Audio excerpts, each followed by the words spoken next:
అబ్బాయిల పేర్లలో date of బర్త్ని పట్టుకొని ఇది ఉండొచ్చు ఉండకూడదు అని కనుక చెప్పాల్సి వస్తే నవీన్ అనే పేరుని మాత్రం సెలెక్ట్ చేసుకోకండి.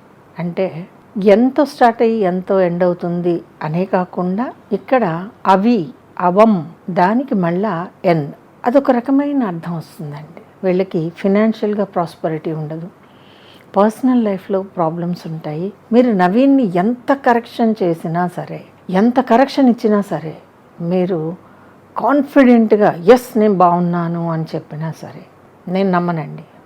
నవీన్లో ఉండే శక్తి నాకు తెలుసు, నవీన్లో ఉండేటటువంటి నెగటివ్ ఫోర్స్ కూడా తెలుసు, యాక్టివేట్ అయిపోతుందండి. కాబట్టి ఈ నవీన్ అనేది కనుక ఇప్పటి కాలం పిల్లలకి మాత్రం పెట్టకండి. ఉన్నవాళ్ళు అట్లీస్ట్ పక్కన ఏదో ఒకటి జాయిన్ చేసుకోవటం కానివ్వండి, దాంట్లో అవి అని వచ్చేదాన్ని మార్చడం కానివ్వండి, చేసుకుంటే మాత్రం బాగుంటుంది. జనరల్గా నేను ఏ పేరు ఇది పెట్టద్దు అని చెప్పనండి, బట్ ఇన్ మై సర్వీస్ నేను చూశాను, ఇది స్టిల్ చూస్తున్నాను. కాబట్టి కొత్త వాళ్ళకి నేను ఈ సలహా అయితే ఇవ్వను. నా దృష్టిలో అబ్బాయిలకి ఎంతో స్టార్ట్ అయ్యి ఎంతో పేరు అయ్యేటట్లుగా పెట్టడం మాత్రం నాట్ అడ్వైజబుల్.